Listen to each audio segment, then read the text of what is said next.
Hola, bienvenidos a su clase de física para abordar dos temas. El primero es la fuerza de rozamiento. Podemos definir que la fuerza de rozamiento es aquella fuerza que existe entre dos superficies en contacto, ¿no? Como lo vemos aquí en la figura, aquí se supone que hay o que está el suelo y aquí hay una puerta o un objeto. Entonces aquí hay dos objetos que están en contacto. ¿Ok? Aquí el suelo, digamos que puede ser de concreto, el suelo también puede ser de madera, el suelo puede ser de cerámica, este objeto puede ser de madera también, puede ser de cuero, puede ser metálico, puede ser una cubeta de hielo.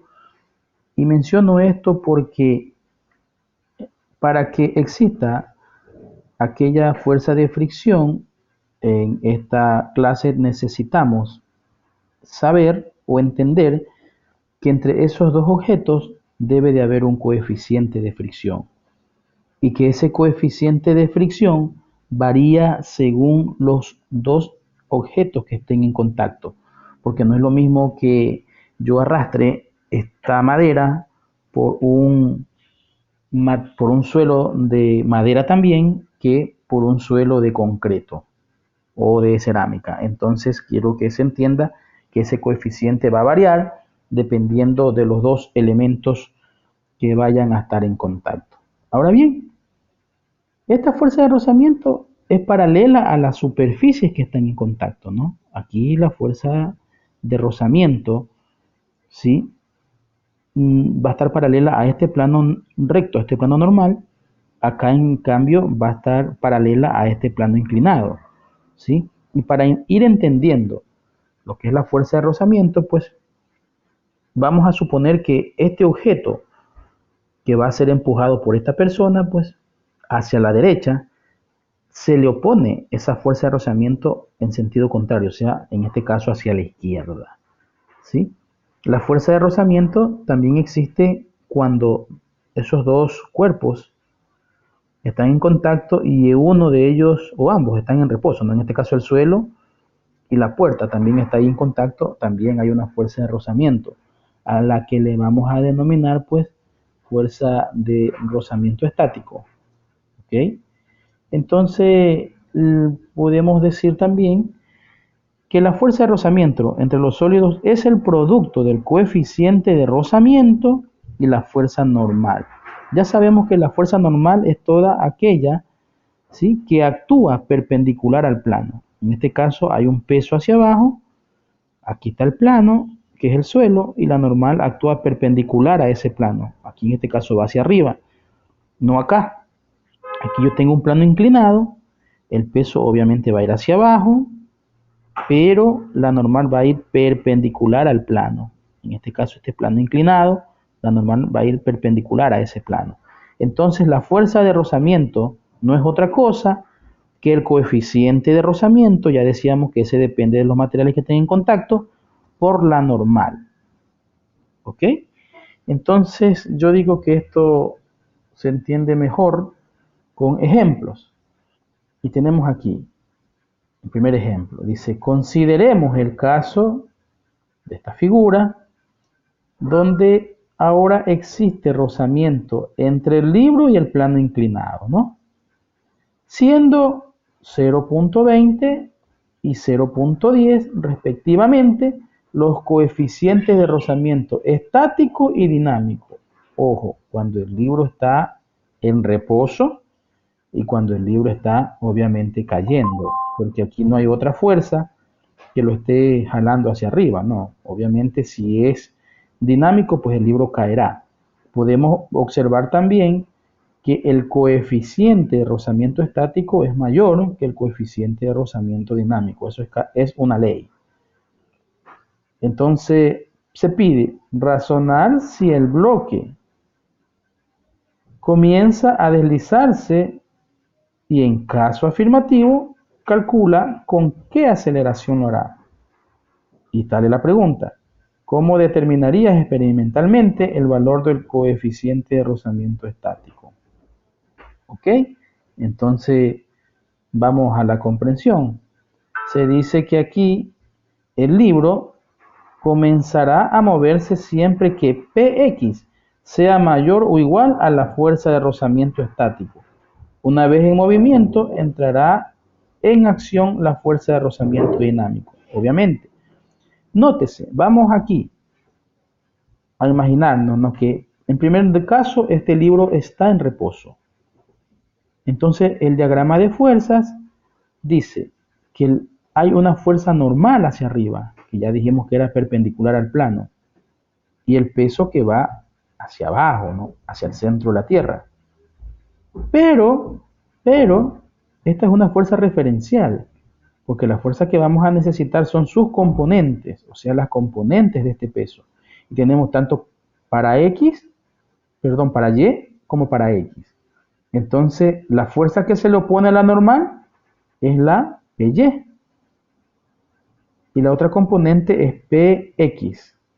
La fuerza que se le opone a PX es específicamente la fuerza de rozamiento. Entonces, ya con esa explicación, vamos a los datos que nos da el mismo libro.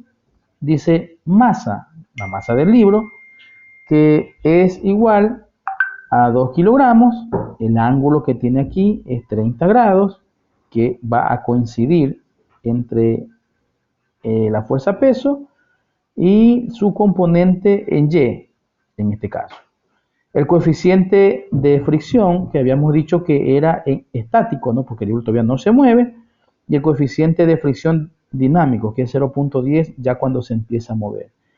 Entonces empezamos a buscar primero las componentes de Px, ¿no? O a resolver cuál es el valor de Px. Entonces, sabemos que peso es igual a masa por gravedad, pero en este caso no es peso, sino la componente. Entonces aquí está afectada, eclipsada por el seno del ángulo.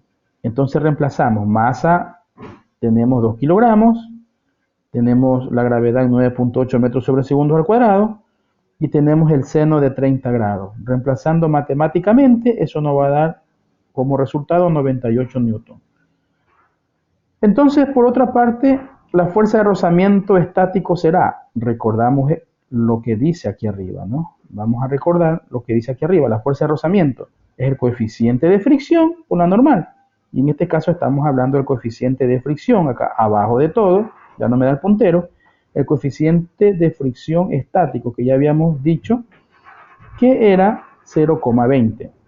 Entonces reemplazamos el 0,20 por la normal, y la normal sabemos que es igual a el PY, pues, ¿no? Porque si hacemos la sumatoria de fuerzas en Y, decimos que normal menos PY es igual a 0. Entonces el PY pasa al otro término con signos cambiados. Decimos que normal es igual a menos PY, ¿no? Entonces, en este caso tendríamos el coeficiente de fricción por PY, que viene siendo la normal, y decimos que el coeficiente estático por la masa por gravedad y por el coseno del ángulo, en este caso viene siendo ese PY, ¿no? Entonces ya reemplazando tenemos que nos da 3,4 newton. Ahora bien, como el peso, en este caso el Px, es mayor que la fuerza de rozamiento, obviamente pues el libro comenzará a deslizarse hacia abajo, porque ya ese peso vence, ya no se queda estático. Entonces se empieza a deslizar. Para calcular con qué aceleración lo hará, aplicamos la segunda ley de Newton, ¿no? Entonces dice la segunda ley de Newton que la sumatoria de fuerza es igual a masa por aceleración. Y la sumatoria de fuerzas, sumatoria algebraica, que actúa aquí en este eje X, es igual a Px, que está a favor del movimiento, y se le opone la fuerza de rozamiento, por eso se le resta aquí. Px menos fuerza de rozamiento, ya decíamos que era igual a masa por aceleración. Entonces esta aceleración, que es la incógnita, la dejamos en un término y esta masa que está multiplicando a la incógnita pasa a dividir al otro término y lo tenemos aquí.